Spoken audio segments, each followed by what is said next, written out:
O Raul Tomé vive em Sintra, é sociólogo, é um jovem de 40 anos que já tem um extensíssimo currículo, que não vou aqui detalhar porque iria demorar muito tempo. Mas para o que interessa para esta conversa, convém dizer que há cerca de uns 8 ou 9 meses, se não estou errado, o Raul Tomé lançou um livro e é basicamente sobre essa obra que nós vamos hoje conversar. O livro tem um título extenso, Deficiência, Nanismo e Mercado de Trabalho, Dinâmicas de Inclusão e Exclusão. Raul Tomé, com um título destes, aposto que não se trata de um romance, mas de um trabalho académico.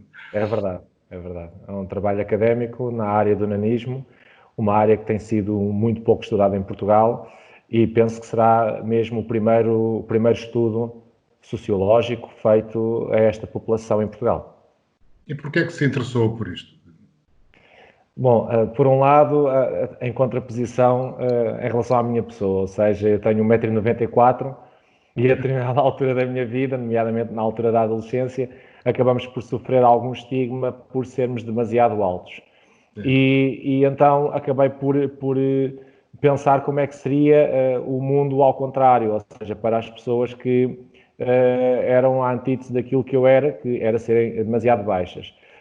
Ocorre que eu não me lembrava da última vez que tinha visto na minha vida uma pessoa com nanismo e a partir do momento em que idealizei este estudo, encontrei no espaço de poucas semanas 2 ou 3 pessoas na rua e abordei-as diretamente e pronto, e foi a partir daí que depois comecei a trabalhar no terreno. Foi um trabalho muito duro porque não existia nenhuma organização onde eu pudesse de facto encontrar estas pessoas para chegar à fala com elas e então foi um trabalho extensíssimo e duríssimo para conseguir encontrar cerca de 500 pessoas em Portugal que na altura, agora já não é assim, mas na altura não havia nenhuma associação e, portanto, era muito difícil chegar a eles. O termo anão é pejorativo ou não?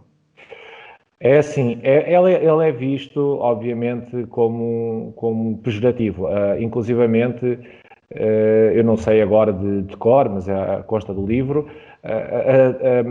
o significado de nanismo no dicionário da língua portuguesa. E à época em que foi retirado o significado e apontava inclusivamente para uma pessoa de fraca inteligência. E, portanto, o que acontece é que quando nós utilizamos o termo anão, existe uma certa tendência natural para que as pessoas façam comédia com isso. Eu lembro-me, inclusivamente, quando eu perguntava às pessoas se conheciam alguém com nanismo, as pessoas me respondiam que não sabiam o que era. Exatamente. Quando eu perguntava se conheciam algum anão ou alguma anã, as pessoas sabiam o que é, mas depois tinham todas o mesmo tipo de resposta, que é: conheço-os da Branca de Neve. E claro que estávamos a falar de um assunto muito sério e as pessoas que não estando em contato com essa realidade muitas vezes não têm essa percepção. E, portanto, isto é a prova cabal de que, de facto, estas pessoas sofrem de estigma, muitas vezes de isolamento social provocado por este tipo de conversas, de coisas que se dizem, que muitas vezes pode não ter maldade na cabeça de quem diz, mas tem um impacto enormíssimo na pessoa que tem a deficiência, como é lógico. Em concreto, há alguma razão para... Eu vou usar o termo anão, mas sem nenhuma carga negativa. Claro. Só para que as pessoas percebam. Exatamente. Nós estamos a falar das pessoas que têm esse problema de saúde, não é? Há alguma razão concreta para os anões não serem devidamente incluídos no meio social, nomeadamente na área laboral? Bom, há uma frase de uma pessoa, no caso, não preciso de guardar anonimato, foi o António Patrício, que é uma pessoa com nanismo, que uma vez, numa conversa informal que tivemos, proferiu uma frase que nunca mais me esqueci, em que ele dizia: as pessoas tendem a comparar a nossa inteligência ao nosso tamanho. E facto é que as pessoas associam, obviamente, a uma pessoa com uma deficiência, seja ela qual for, como uma pessoa menos capaz. Este é um facto. Uma das entrevistadas, que consta do livro, relatou que era advogada, tinha um escritório de advogados e era ridicularizada pelas próprias funcionárias do tribunal, que diziam às pessoas que ela nem conseguia carregar com os dossiês, como é que poderia defender processos. E a determinadas alturas ela teve de colocar mesmo uma placa à porta do escritório a dizer quantos casos já tinha ganho. O certo é que as pessoas iam à primeira consulta com ela e depois se confrontaram com a pessoa em si, na maior parte das vezes não voltavam e ela acabou mesmo por abandonar a advocacia. E, portanto, são estes problemas, não é? Ou pessoas que me disseram que lhes ligaram para uma entrevista de emprego, dali, por exemplo, a 1 hora ou 2, e a pessoa compareceu na entrevista de emprego e quando olharam para a pessoa disseram que a vaga já estava preenchida, quer dizer. E, obviamente, que as pessoas sabem qual é a razão pela qual são colocadas de lado e isso depois traz outros problemas, como o isolamento social, o facto das pessoas não quererem votar, não quererem associar-se de forma alguma, porque se sentem sozinhas e sentem que não há nada que se possa fazer por elas. Inclusivamente, quando eu comecei a fazer este estudo, uma das coisas que as pessoas me diziam era: eu não vou participar, não vale a pena, porque isso não vai mudar nada à minha vida, você não vai conseguir fazer nada com isso. E portanto, desconstruir isto foi um dos maiores desafios e acho que se tem vindo a conseguir aos poucos. Há bocado o Raul falou em 500 pessoas. Esse é o universo... É o universo estimado. Não se consegue ter um número exato, precisamente por existirem muitas questões ligadas ao isolamento social. Eu recordo-me de uma pessoa que não participou, depois acabou por não participar no estudo, mas eu tinha feito um estudo exploratório antes, ainda durante o período de licenciatura, e essa pessoa referiu-me que vivia isolada com os pais e que muitas vezes, quando ia ao café, ia com os tios, e que a levavam para mostrar uma coisa engraçada às pessoas que estavam no café. E, portanto, claro que tudo isto vai fazendo com que as pessoas se sintam cada vez mais isoladas, vai fazendo com que as pessoas se sintam marginalizadas e depois elas próprias também se isolam. O caso típico que é muito relatado das pessoas irem a passear na rua e passam uma mãe com um filho e pronto, e as pessoas comentam e ficam a olhar para trás e claro, a pessoa sente-se comentada e sente-se desconfortável com essa realidade. Se as pessoas que sofrem de nanismo têm tantos problemas como aqueles que o Raul acaba de relatar e que eu julgo que estão no livro, no seu livro. Sim.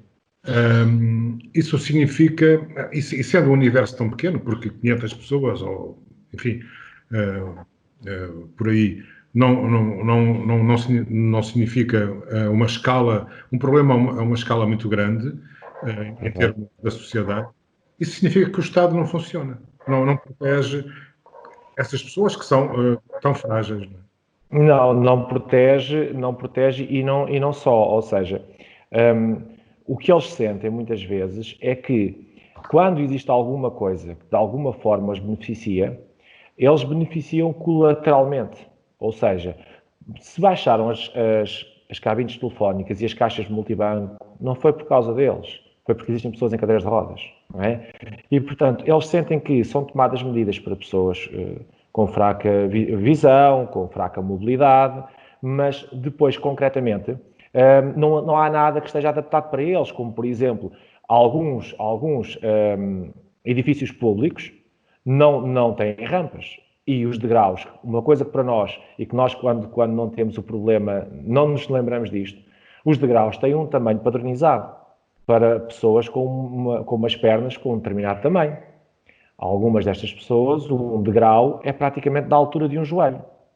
E, se nós imaginarmos subir umas escadas em que os degraus estejam mais ou menos nivelados à altura do nosso joelho, com certeza não será fácil.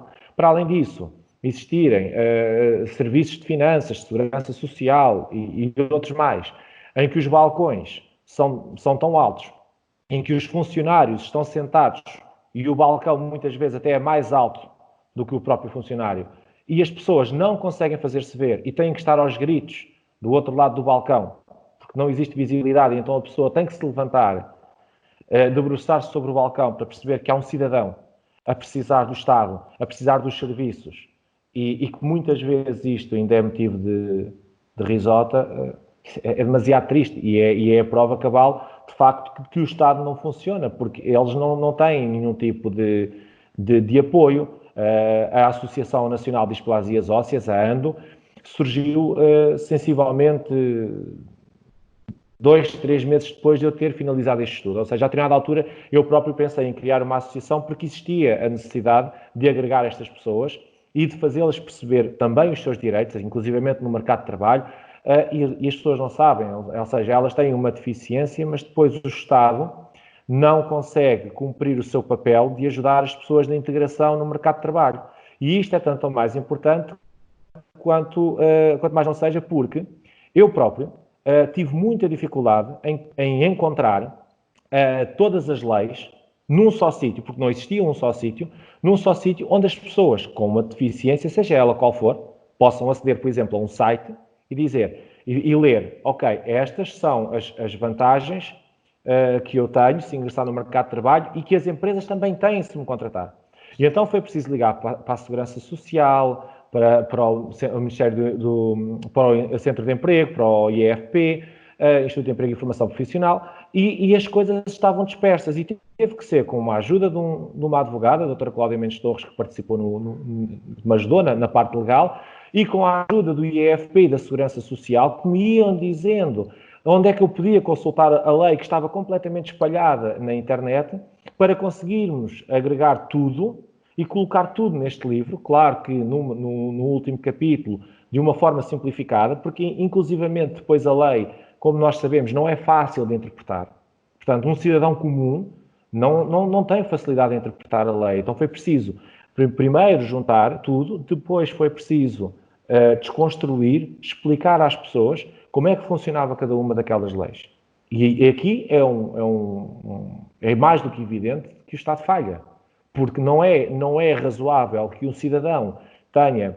Em tribunal costuma-se dizer que o desconhecimento da lei não aproveita a ninguém. Mas o que é certo é que as pessoas não têm, muitas vezes, estudos, competências, capacidades para procurar sequer uma série de leis que estão dispersas. Eu já nem falo na questão da interpretação. Falo, acima de tudo, de não existir um sítio onde as pessoas se sintam apoiadas, com quem possam conversar e onde possam consultar a lei. E perceber, quando vão a uma entrevista de emprego, que podem, inclusivamente, utilizar e devem utilizar o conhecimento da lei para que os empregadores percebam que também contratá-las também é uma mais-valia. Não é? E estes trabalhadores, na sua maioria, pessoas com deficiência, até são muito mais aplicados, têm uma taxa de abstencionismo muito menor, pelo menos é o que dizem os estudos, a nível internacional, do que as pessoas que não têm nenhum tipo de problema de saúde. E, portanto, eles tentam agarrar o seu local de trabalho, o seu emprego, com uma dedicação que, muitas vezes, o cidadão comum não faz. E é uma pena, de facto, que o Estado falhe neste sentido e que eu, enquanto cidadão e dentro daquilo que são os meus deveres cívicos, me tenha visto, eu não direi obrigado, mas compelido, a ter que ser eu a fazer um trabalho que deveria ser feito pelo Estado, para o qual todos nós pagamos impostos e que deve proteger todo o tipo de minorias, sejam elas quais forem. Ficou aqui o seu exemplo, Raul, deixe-me dizer-lhe isto, não só revela um grande altruísmo, mas acima de tudo é um exemplo de cidadania empenhada em prol, enfim, neste caso particular, de pessoas que precisam bastante de ajuda. Eu sei que o seu livro, enfim, que as receitas da venda do seu livro, a parte que lhe cabe a si como autor, revertem a favor dessa associação. E, enfim, é certamente um pequeno contributo para uma luta tão difícil, não é? Como aquela que de descrever. Embora seja uma doença rara, mas é muito incapacitante. Raul, obrigadíssimo por este bocadinho. Obrigado, muito obrigado. Gostaria de agradecer a oportunidade e também, agradecer também à Infinita por ter abraçado este projeto comigo. Um grande abraço. Um grande abraço e obrigado, Carlos.